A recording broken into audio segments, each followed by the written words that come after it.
Andrea, and I am the head of youth services, and I am pleased to welcome Soraya Sweeney here from the Old Colony History Museum, which is in Taunton, and they are helping us celebrate the East Bridgewater's 200th anniversary by offering this program. I don't know if you've been to the Old Colony History Museum, but they do offer a multitude of historical and cultural activities, from walks through Taunton, which I personally have been on, to beer with Bronson. They also have an extensive display on site. If you go there, you can learn about the history of the area, which we're going to touch on today. Before I turn it over to Soraya, I want to remind you that we have another town anniversary event coming up in a week and a half on January 30th, Monday. We have Jeff Belanger here. He'll be presenting his program, New England Legends. We are asking that you register for that because it does tend to be a crowded program, so we want to make sure we can fit everybody in. Dave Sheedy is here. He's representing the Board of Selectmen and the Anniversary Committee, wearing two hats today. If you have any questions about any anniversary programs or what's coming ahead, you can certainly ask him after the program today. So, Soraya will now present a new history program called Hometown History, the Bridgewaters. And if you have any questions about things going on at the library, you can certainly ask me afterwards. So, without further ado. Thank you. Thank you. All right, so I'll officially say hello, everyone. So I am the Community Programming Coordinator at the Old Colony History Museum. So what that means is that I get to go out in the world and do all these fun things. I research and develop programs with the rest of the staff at the museum, and then I get to share all that knowledge that I have gained. And I got to do that with Bridgewater. I didn't know much about it before I started this project, so I learned a lot, and I bet there are some people in this room that know way more than I ever could, so I will do my very best to answer questions, but like I said, a lot of this knowledge is fairly new to me, so if there's something I don't know, there may be someone else who does know the answer. Or if you're super curious, I suggest that you do some research for yourself, either at one of your public libraries or in our research library, and I'll touch on that a little bit as we get into it. So, like Anne said, we are located in Taunton. We're in the historic downtown area, if you're familiar with that. We aren't on the big green. We are just a little bit further up 44, and we are on Church Green. So we date back to 1853, our organization, and that is when the Old Colony Historical Society was founded. In 2015, we rebranded to be the Old Colony History Museum so that we sound as open and inviting to the public as we actually are. Historical societies can sometimes sound a little bit closed off, and we absolutely are not. We love getting out in the world, and we also love having people come visit us. So our building, which you can see here, dates to 1852, and it was previously a private school called Bristol Academy. It became our home in 1926, and we'll talk a little bit about those private academies later as well. So our organization has always been a big fan of animals. As you can see, one of the student photos there, but we also have our mascot, the little guy in the bottom corner there. His name is Jean-Luc. He is our director's dog. He works a couple days a week, but he mostly works from home these days, so if you hear barking when you stop by, it's probably that guy. So over the last few years, we redesigned our museum. If you had been there in the past, but maybe haven't been there since about 2017, 2018, these pictures are going to look a little unfamiliar to you. We completely redesigned our first and second floor exhibit spaces to be a more modern, engaging space for families, tourists, and really just historians of all ages to enjoy this modern space. So today, this is our mission. It's twofold. So it has two parts. So we collect, preserve, and exhibit the history of the Old Colony region. But we also develop and present programs. We partner with regional organizations, and we try to bring history to life through our programs. So wow, this is my second presentation of the day, so I might fumble my words a few times. But through both our permanent and rotating exhibits, we're able to tell stories of the colony's immigration and settlement, industry and transportation history, military history. We have a whole room on military history. We also look at fashion and daily life. So as you go through the museum spaces, you'll learn about all those different elements of life in the Old Colony region. We also rotate some of these exhibits, so depending on when you visit, there might be something entirely new to see. And this section is our fashion section. It's where our delicate textiles go on display. So this currently is our exhibit of blue textiles. Recently we had wedding dresses, so this is a space where you'll get to experience new things all the time. This also helps us to protect our collections. Textiles need a lot of care. They can't be exposed to light and things like that, so this is one of those areas that will change out fairly frequently. Another changing area, this is in our first floor space in our gallery, and this is our temporary exhibit. Currently the exhibit in there is called We Are What We Eat. It features a number of cookbooks from our archives as well as kitchen tools and other implements to talk about how food and recipes really tell about our culture and all these different times. So that is one. This one will be up until April, then there will be something new to see.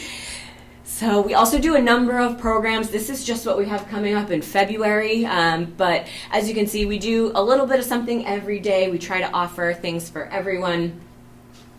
And this is one of the programs that Anne actually mentioned. This is called Beer with Bronson. So Bronson Mashad is our curator of collections, and every other month he brings out a display of objects for one night only on different themes. And you can enjoy a local beer from Berkeley Beer or a root beer if you're so inclined. And you can check out these objects super up close. He brings them around. You can get up to the table after. It's a lot of fun. And we do those on Friday evenings. So any day you visit, you can take one of our daily highlight tours. We offer them at noon every day that we're open, and it's free with your regular admission. So these are opportunities for you to really dig into more, see a lot of the objects and our favorite kind of gem pieces, and learn a little bit more about the history behind them than the labels will tell you. So today I'm here to present hometown history on the Bridgewaters. We're celebrating the 200th anniversary of East Bridgewater. So I really start with some general Bridgewater history, and what we're going to explore are the materials at our museum that relate to Bridgewater. Like I said, I learned a lot, but to begin, I'm going to see how much you all know. We're going to do a little trivia. So I have some passes to the museum, so we'll see how much you all know, and I'm going to hand these out. It's just kind of a little activity for us. So who knows the name of the ship that brought our first group of European settlers to New England? Mayflower? It's the Mayflower. Yeah. That was pretty easy.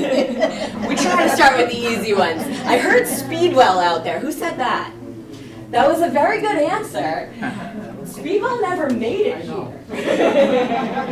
They tried, but they didn't quite make it. Speedwell makes me laugh because the name is so ironic. It sprung a whole lot of leaks, and it was not very speedy, nor did it make it there well. So, the next one, who thinks they can name the most important resource to our European settlers? The natives in here. Native American. That's a great answer. It's not what I was thinking, but that's a really good one. The food's a good one too, yeah. Good one to you. So what's something they would need before they needed anything else? Water. That's another good one. Beer. What about land? Yeah. This is part of what led to King Philip's War, which we're going to talk about a little bit too. But land was the most important thing, and it's really what drew all these people here. So we have a ton of indigenous groups here. We have 5 main groups with a lot of, I would say, nations with some subgroups in there. So Massachusetts is one of those groups. That's how our state got their name.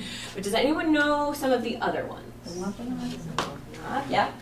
The Wampanoag are actually a subgroup of another tribal nation. Does anyone know the main? It starts with a P. Okonet. There you go. Okanoket. Anybody know any of the other ones? Not Massasoit. We'll talk about that in a little bit. Nausets are part of the Pokanoket, and they're another Wampanoag group. Yes, the Narragansetts. Yep. So all of these groups are living here. They're living on these lands, but the English start to encroach. They start to take up a little more space, and so this leads us into some of our indigenous history. Does anyone know Massasoit's real name? Yeah, it's Usamiquin. If you get more than one, you can always give it to somebody else or bring a friend. So does anyone know what that means? Does anyone know that Usamiquin, what it means? Yeah. Chief. No, it doesn't. So actually, Massasoit means leader. That's his title. That's not his name. Usamiquin was one of his names. I should say, a lot of these native groups, people tended to change their names throughout their lives, sort of to reflect who they were at that point in their lives. So Massasoit was his title. Usamiquin was one of his names throughout his life, but it means leader or chief or sachem. So he is misnomered, I guess is that word. He gets this misnomer, but it sort of is the one that sticks, and a lot of things are named for that, like the community college and all kinds of other things in this area. So does anyone know how many years King Philip's War lasted? Is it like 20? More? 2, I thought. Closer. 2 and 20. Yeah, it was actually just over a year. So we'll play this Price is Right rules as close as you can get without going over, except if you want to live it. So it was actually officially, they say that the war kicked off in June of 1675, and it officially ends in August of 1676. So it's just over a year. Really, where this comes from, some of you may know some of this history already, but really these culture clashes between the indigenous people and the Europeans that were coming in really lead to a misunderstanding, many misunderstandings, and then as they go through the different leaders, we end up with King Philip, or Metacom, that's his indigenous native name. And he completely distrusts the English people. He's seen this progression throughout the years. He does not trust them. He sees that their people's traditional lands and the people around them, their traditional lands are being taken up, and the English are not trying to understand their way of life. So he finally realizes that war is the only way that we are going to get our lands back. We have to try this. And that's where King Philip's War officially, it's the attack on Swansea in June of 1675. That's sort of the big moment that the war starts. And then when Anawan and Metacom are killed, that's sort of the end of the war. So that happens in August of 76. So, does anyone know how many towns and cities are now within the bounds of the Old Colony region? So, I should mention, I don't think I even talked about this yet, which is my mistake. The Old Colony is everything that is today Bristol, Plymouth, and Barnstable counties. Wow. So it's huge. Does anyone know how many towns and cities are within that space? We can do Price is Right rules again. 52. Very close. Here you go. It's 60. So you were almost there, yeah. So there are 60 modern cities and towns, but when it was the Old Colony, there were not that many. There were only 17 towns that are established between 1620, when Plymouth is established, and 1691, when they merge. So the land for Bridgewater was once part of which other Old Colony town? Does anyone know that one? Plymouth. Plymouth, and then of course they break up. So this land came directly from one of the coastal towns, actually. That's right. Yeah, who said that? She did. Oh. Someone else wrote it. Well, pass it to somebody else. Yeah, there you go. So yes, it was Duxbury. When Marshfield broke away from Duxbury, they were given more land in this area, so they were sort of given that land for Bridgewater. But then later, Bridgewater breaks away on their own as well. So these towns, when they started, were huge. Like Taunton, for example, took up all the land that now is like Rainham, Easton, Berkeley, Norton, like all those towns that touch it were all part of Taunton. So as people start to spread out and more people kind of fill in those spaces, they break off and they take pieces of the original lands as they do that. So who knows? You know everything. You're gonna have to bring a whole lot of friends to the museum. Yes, so North Bridgewater is actually Brockton today. So we know we have Bridgewater, East, West, and North Bridgewater, which this was one I didn't know. I knew that Brockton had been part of it, but I didn't know that it was originally known as North Bridgewater, and then it became Brockton. So that was a fun one I learned. And then, what is the name of the colony that the old colony, or Plymouth, was merged with? Does anyone know that one? It's a little bit above us. Weymouth? Nope. It isn't a colony. Yeah. It isn't a colony. Yeah. Weymouth was part of this colony. It was Massachusetts Bay. Oh, right. Yep. Right. So the reason for this merge really had to do with trying to get a cohesive government in the area. Plymouth Colony actually had a different kind of charter. They didn't have a royal charter. Their charter was a little bit different, and they still had to give money and resources to the crown, but they sort of governed themselves. Their government, Plymouth had the general court, but then each town had their meeting houses, and that's really their center of government. It's really their center of life in these early years. So that is the end of my trivia. We'll jump into more of this history. So this is a map that we have in our King Philip's War section. It's pretty interesting, and you might be wondering what you're looking at. And it probably makes more sense if we do this. So I zoomed in a little bit, but now it probably looks a little more familiar. Now all the words are sideways, of course, but what they're highlighting here are the settlements that had been established and where the indigenous groups were living. So if I can do this, we have Nipmuc here, Narragansett. So you'll see some recognizable things. And another thing I want to point out, all these symbols, we have trees, but these that kind of look like crowns.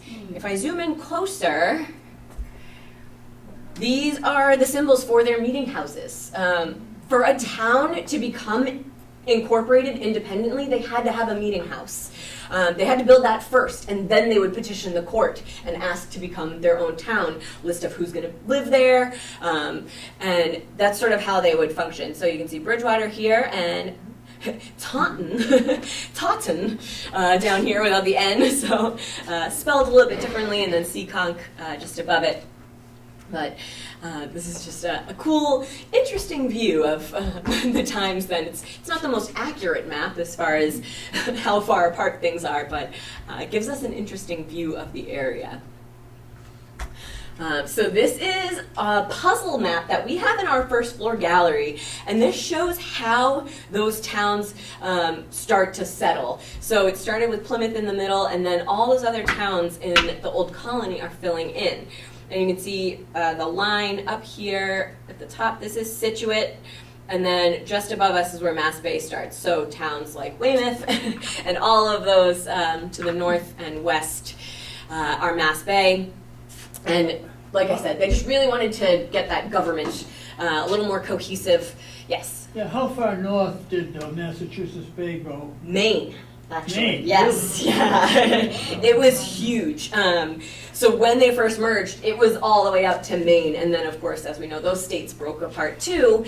But really, it's just as more people can populate those areas, they can start to establish themselves into separate entities. So that's when that starts to happen. So I mentioned the meeting house, and like I said, we don't have the royal charter like they had down in Virginia, but most of the people in our area, as we know, were Puritans. They didn't follow the Church of England, and this was where it was their center of life. Social, government, and religious life were all centered around our meeting houses. So, just want to make sure I'm on the right track here.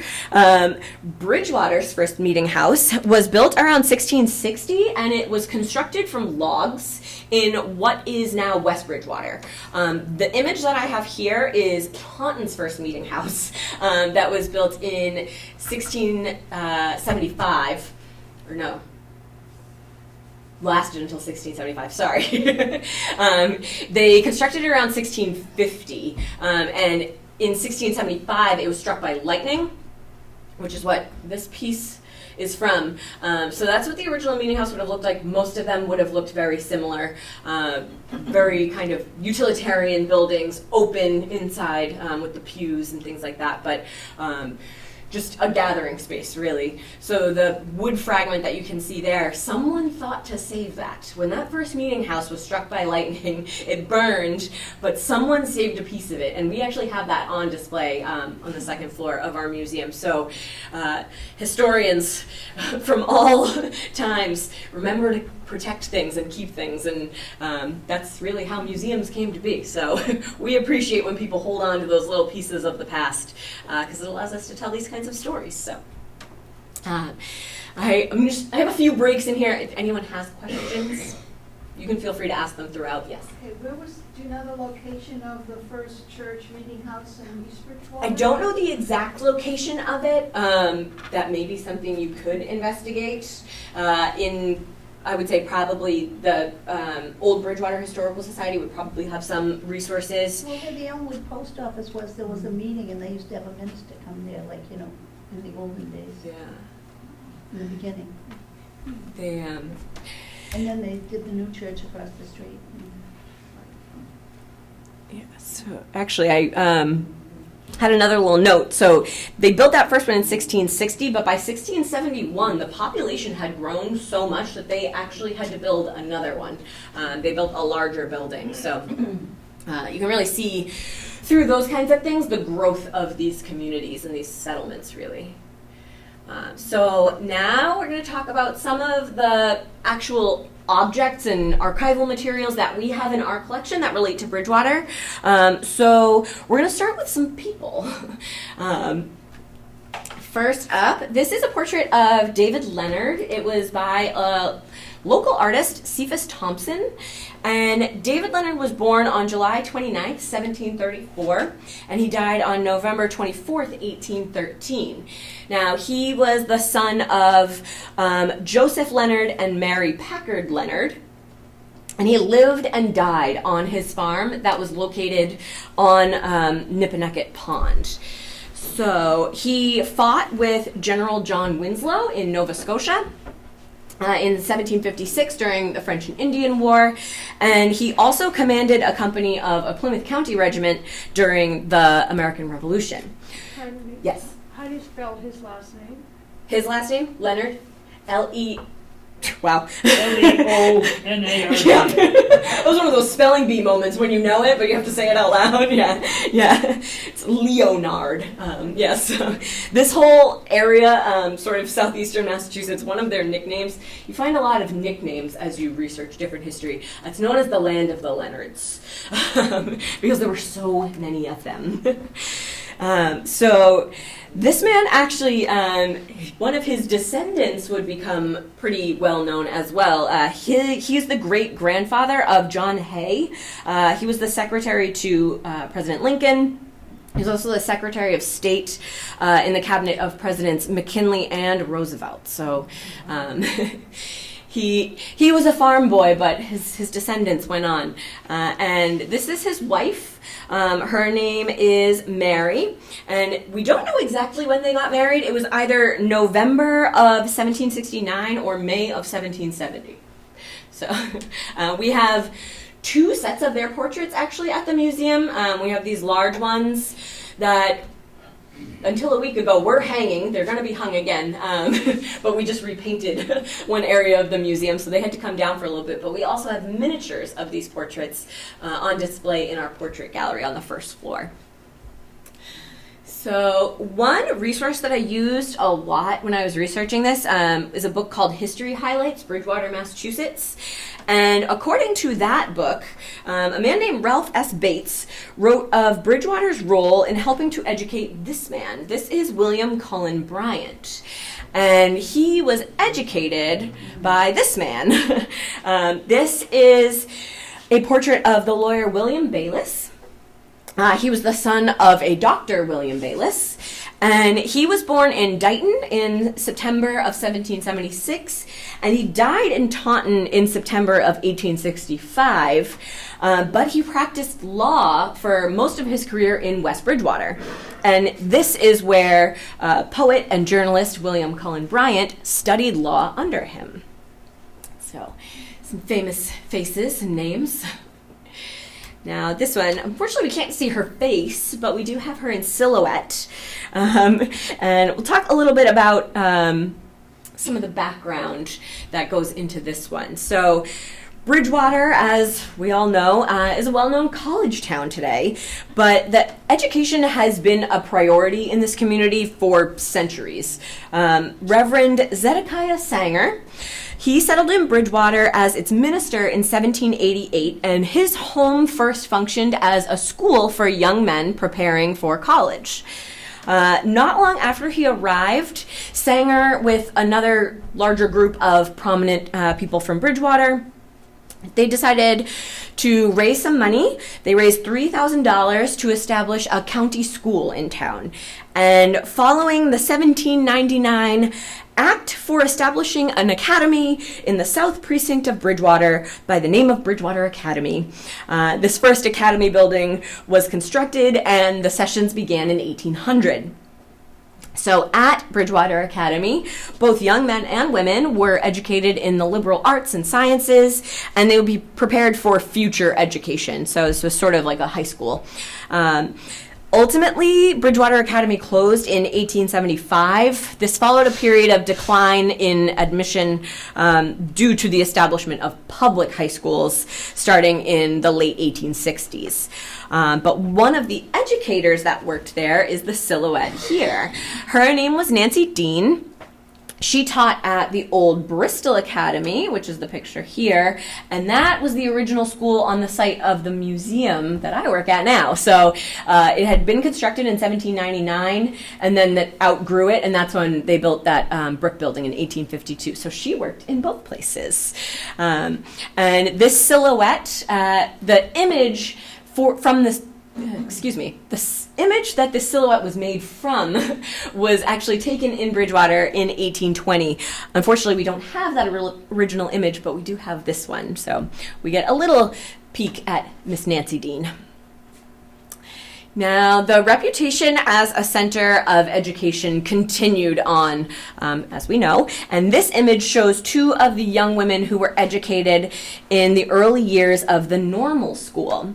So, Sarah Dean Pond and Elizabeth Hicks were roommates at the normal school, and this is a daguerreotype that dates to about 1852.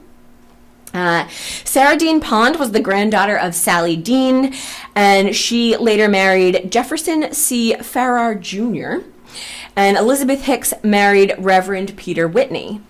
According to the donor of this, both Sarah and Elizabeth were roommates, and now you can see which is which. So we get a little piece of some of this history.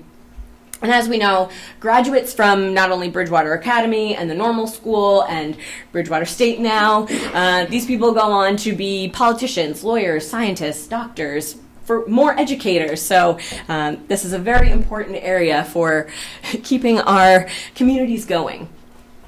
Now we can talk a little bit about the growth of these places with some pictures. The normal school came from a need for formally trained teachers to work at these academies and county schools. And the Massachusetts State Board of Education was established in April of 1827. And the citizens of Plymouth County were the first to petition the board to establish a normal school to train their educators. Plymouth and Middleborough were both considered as locations for the normal school, but ultimately Bridgewater was chosen because it already had this reputation for amazing education.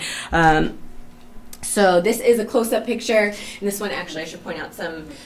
This is the normal school in the middle. This is the Unitarian Church, and the park in front of us is Boyden Park, excuse me. So this is a close-up of the normal school. And then this is a picture of the gymnasium of the normal school. So they had quite the campus.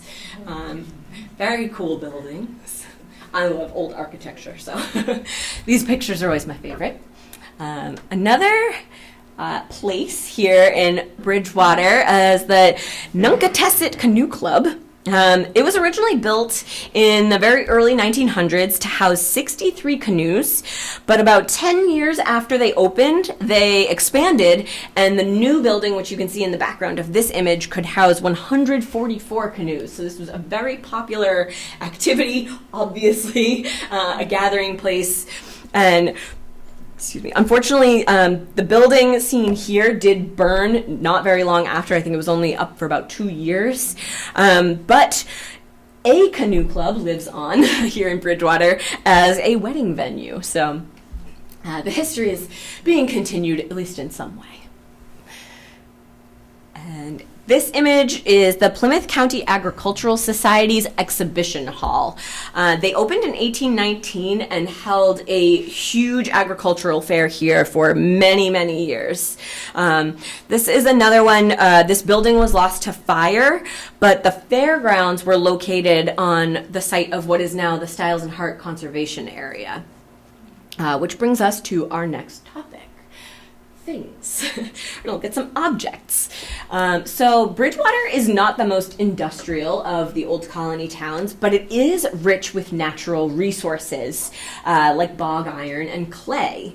So a number of forges and brickyards, along with the much earlier grist and sawmills, and then later businesses, all supported the needs of the townspeople, not only for supplies, but also with employment. This was a reason for people to come live here and continue to stay here. So during the 19th and 20th centuries, brick manufacturing was one of the major industries, not only in Bridgewater, but in all of southeastern Massachusetts. The land around here is really rich with clay and silt. Yes? Many people here may remember it, but Styles and Hart had a very active brickyard here on Spring Street in East Bridgewater. Yeah. So this actually, I'm going to mention what this one is, but I have a few facts for you. So the clay in some areas around here is 60 feet thick. That is why so many of these brickyards could be successful here. So a number of brickyards operated not only here in Bridgewater, but all the surrounding areas. And peek at the 1867 directory notes that Mitchell Hooper was one of the manufacturers. The Hooper Brick Company was located near the Town River at the intersection of Plymouth and Spring Streets. Ernest L. Cook's Brickyard was located on Cook Street, and W.H. Judkins operated off of West Pond Street. So the Bridgewater Brick Company was located on the fairgrounds of the Agricultural Society that we were just looking at, and later they sold their business to Styles and Hart. So Styles and Hart's main operation was out of New Haven, Connecticut, but they expanded very quickly and soon had brickyards in Taunton, Bridgewater, and East Bridgewater. So the picture here is from their Taunton brickyard. We don't have any of the Bridgewater ones, but if anyone knows about them, I would love to see them. So in 1964, the company actually consolidated, and they moved all of their offices and brickyards to one location at their Bridgewater facility. and they remain the last major brick manufacturer in the whole Old Colony region. And today they are manufacturing about 70,000 bricks a day.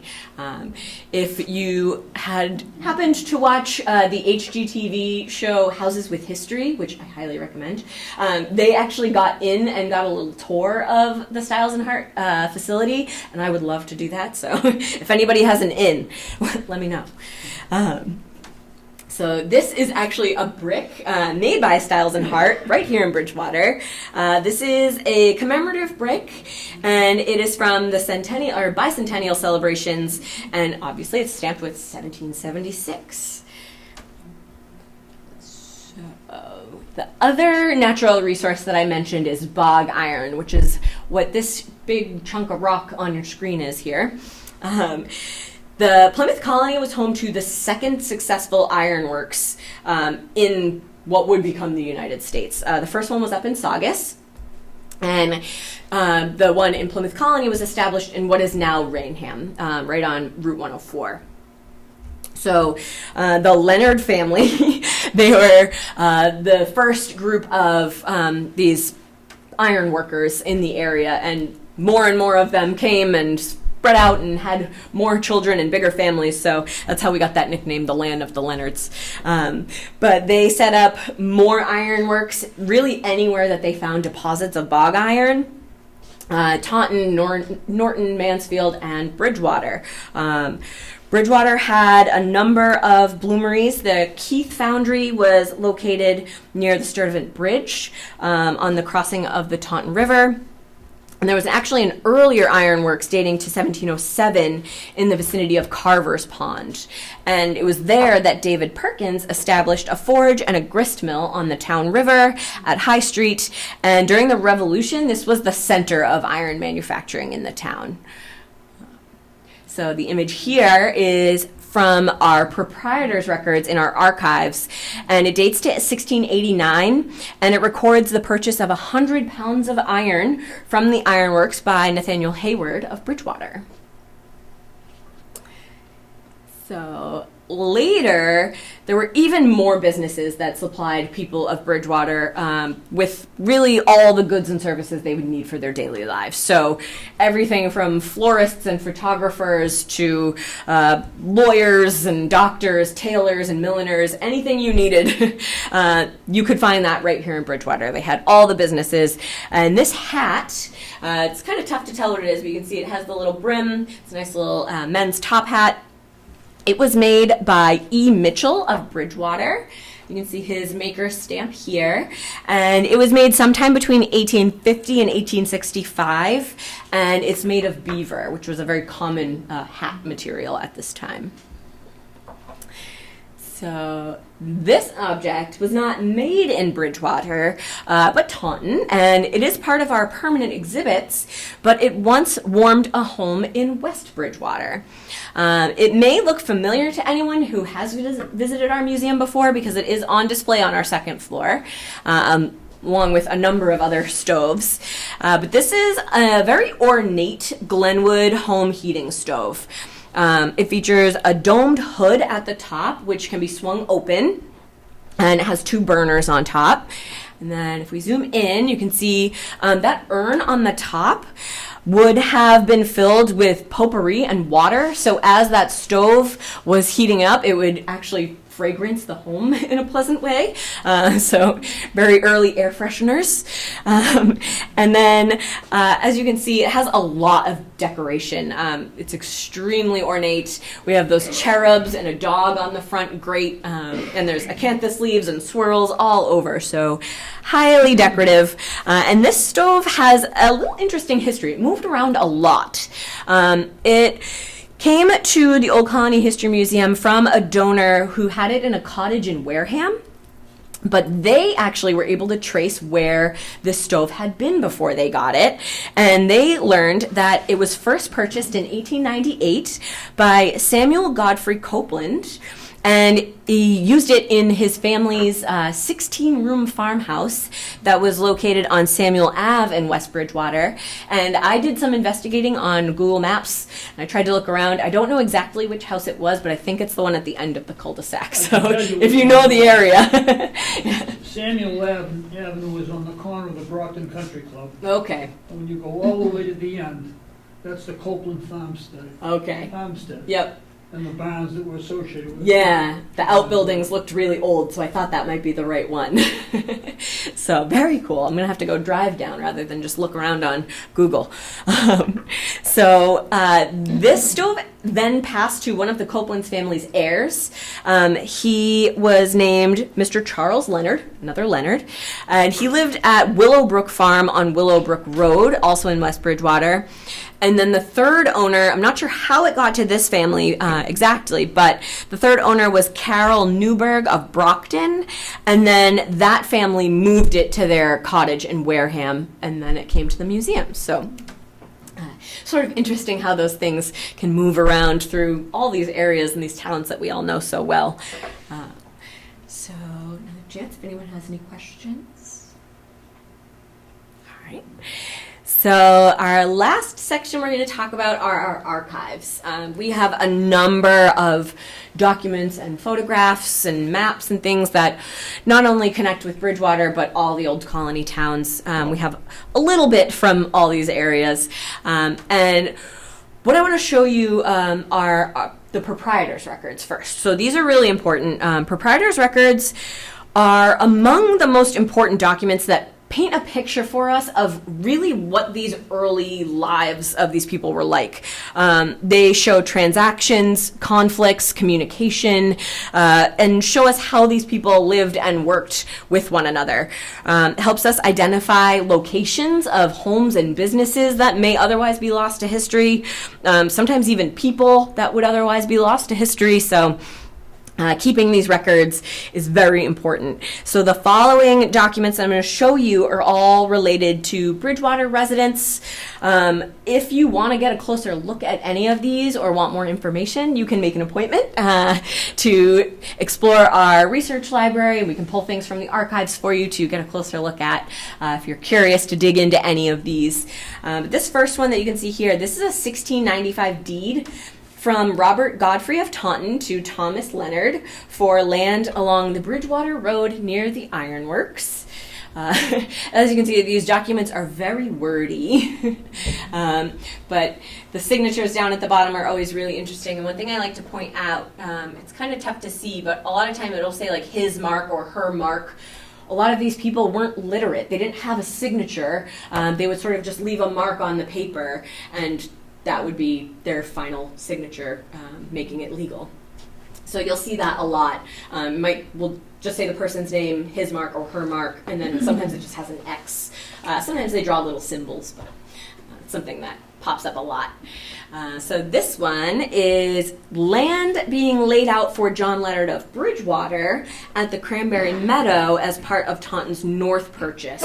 And you can see the date on there. It's 1692, I believe that says. Another one, and this one comes from a 1705 court case, and it is an attachment of goods belonging to Joseph Gray of Taunton to settle a debt to Ensign Edward Mitchell of Bridgewater. So one of those you owe me money kind of things. And then this is a 1741 letter, excuse me. Leonard's on the brain today. This is interesting because it's not a court document. It's not an official document. This is a letter between a son and his parents. This one is David Howard of Bridgewater writing to his parents concerning religious matters. What he's talking about this one is a day of fasting and wanting all his cousins to come visit, and they should all have this day together. So that was an interesting one to read through a little bit. And then this one, this is a tax list. It's just a portion of a tax list from 1780 in Bridgewater. And this one was interesting. You can see people's titles. So we have widow, deacon, captain, some of these familiar names like Alden. We see a Hooper again. I saw that name come up a number of times as I looked into some of this history, so there may be some names that are familiar to all of you. Those folks, Forbes. Yes, yeah. Yeah, sometimes it's hard to read the script, but yes, those are Forbes. And then we have town records. This was held by the first clerk of Bridgewater, John Carey, and these records are from 1656 to 1681. So again, this is really how we know anything about what life was like back then, was because people created and left these records behind for us. This is actually a copy of a document, but it's very interesting. It's dated May 20th, 1776, and it's signed by the heads of families in Bridgewater, and it declares their support for independence and says that they will give people to fight in this very just cause. So that's a very interesting one. And then this is the final document that I have here, and I do want to read some of it aloud because this describes a meeting of the selectmen of Bridgewater and Rainham to renew the boundary line between the two towns. This is known as perambulating. It's still a current law in the Commonwealth. So they are meant to locate and mark town boundary markers, record them, and copy records to each of the towns. And the law states, the boundary markers of every town shall be located, the marks thereon renewed, and the year located marked upon the face thereof, which bears the letter of the town locating its boundary once every 5 years, by at least 2 selectmen of the town, or by 2 substitutes designated by them in writing. So, these men are some of those selectmen, but I do want to point out a few things about this letter just because I find the boundaries that they use to be so interesting. So the beginning is all the legal jargon. We, the subscribers, being this day together upon legal appointment to perambulate the line and renew the bounds and marks between the townships of Bridgewater and Rainham, have performed said service as followeth. And the rest of the letter is describing how they walked and where they went. So they say, we began at the great red oak tree standing by the great river, anciently marked from thence. The course runs northwesterly to a heap of stones. Okay. They go on a few more recognizable places. The southwest corner of Nunkanesset on Nippanucket Pond. A white oak formerly stood there. And then they go on, they mention Joseph Hayward's land. That's the easterly edge. His cleared uplands is one of the markers that they use. Another part that I thought was interesting, a stake standing where a dry pine formerly stood, and said pine being fallen down, we marked a cedar tree near the stump of said pine, which pine was the southeast corner of Easton, and the lines of the course last mentioned were marked sundry trees and saplings with 4 chops or strokes with a hatchet. All right, so they marked them with the letters B and R. There's also a rock with stones standing on it. So they then sign all the selectmen that were there from both Bridgewater and Rainham. From Bridgewater, we have Shepherd Fisk and Lephemiah Willis. And from Rainham, we have Israel Washburn, Joseph Dean, and Elijah Leonard. And these really just, it cracks me up. It's really embodies the spirit of not only how these people were living, but what they were doing and the landmarks that they recognized and would know. They're like, yeah, that heap of stones, that's on the corner of this guy's lot. I know him. He's been there for 500 years. You know, those sorts of things. So I find it really amusing. And the pictures that I wanted to show you, now these are not from Bridgewater, but I loved how it showed the progression through the years. So these are actually a group of selectmen from Dighton, Rehoboth, and Taunton, and they're marking it every year that they went, following that law. and you can see the same person, this bearded guy. You can track him through all these pictures. And they mark it every year. They add on, so you can see every time they go out and do it, and these are all the people that were involved. So people are still doing this. I don't think this law is particularly ascribed to as much. There are a few towns that still do it, I think, sort of just as like a ceremonial thing. But I know we have a selectman here, so need to get out there and perambulate. So as I said, if you ever wanted to see any of these records or things like that, our library and archives are available by appointment. You'll chat with our curator. He'll be able to pull things out for you to see and really get up close with these objects and artifacts and archival documents. So I would love to share more with you. Stay connected with us. We are on all kinds of social media. We have a lot of fun on our YouTube channel. If you want to see me try to cook old recipes, that's a fun one. It's a taste of Old Colony history. So we have all kinds of ways to stay connected, and one of my favorite ways you can do that is with our Passport to History program. The Old Bridgewater Historical Society is one of our partner organizations in this program. They've been great. They've been in it every year since we started it, which was 7 years ago, I think now. So this program runs June 1st to September 1st, and typically we have anywhere between 15 and 20 sites that you can go and visit for free with this passport. It lets your whole family in. And one thing we wanted to do last year as a new element of this program are day trips. So I asked all these partner organizations to tell me interesting places to go or local businesses and restaurants to support. So we designed day trips so you can get out and visit multiple sites in the same day, as well as eat at some local restaurants and other free activities or close to free activities to do in the area, like interesting hikes or other historic sites. So this is a really fun program. People love it. And like I said, starts June 1, runs the whole summer, and it really allows you to explore the whole Old Colony region. So we have sites on the Cape. We have sites in Duxbury, so all over. And if you want to come visit us, we are open year-round, Tuesday through Saturday from 10 to 4. As I mentioned, our highlight tours are every day that we're open at noon, so you can browse around on your own or with a guide. And we would love to show off more of our history. And we say our past is always present, and doing these programs allows us to keep that going. So thank you all so much for having me today. Open for questions if anyone wants to ask anything, or if there's any slides you want me to go back to and take another look at, we can do that too. Yes? I was just wondering about that hat that was the beaver hat. Yeah. How are you storing that? How is that being protected? Yes. How So is it still existing? yeah. So we do things very carefully. Those kinds of objects, especially, you could see how delicate it was.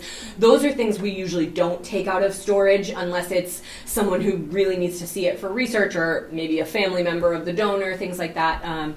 But how we would store them, we have all acid-free materials that we use.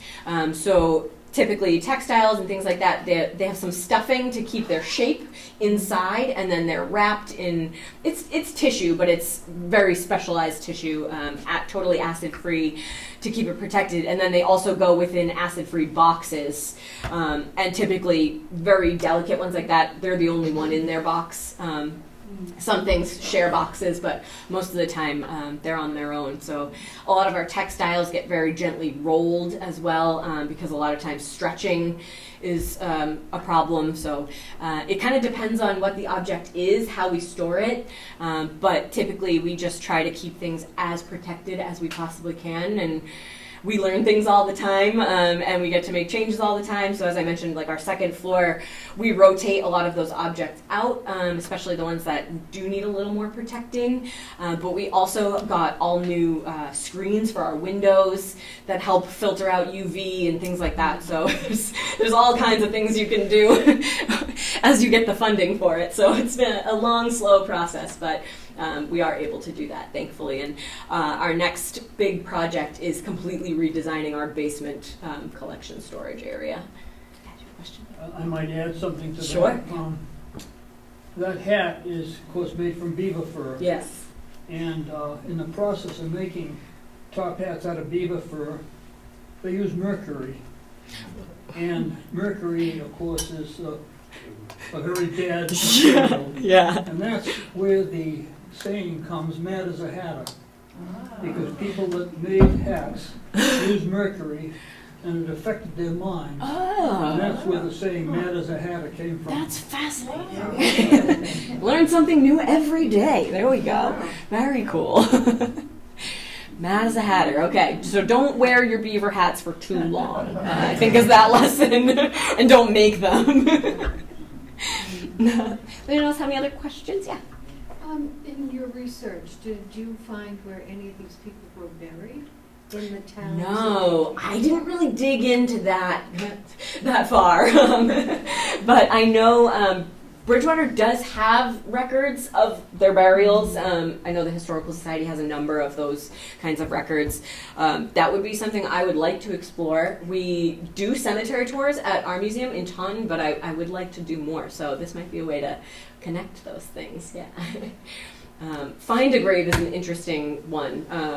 It's sort of not always accurate, but it can give you a pretty good idea. So if there's someone you were looking for specifically, you can go and find a grave, and then you might have to go wander around a cemetery for a few hours, but it's pretty peaceful most of the time, so there are worse ways to spend a few hours.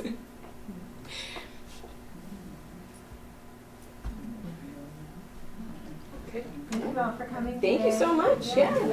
Hopefully, I do. I have more tickets, so if anyone would like them, I'm gonna leave them on the table here. And I have a few more of our program and events guides. But if you use social media at all or on our website, we have our full calendar there too, so you can always keep up and see what we're up to. It's not like those wonderful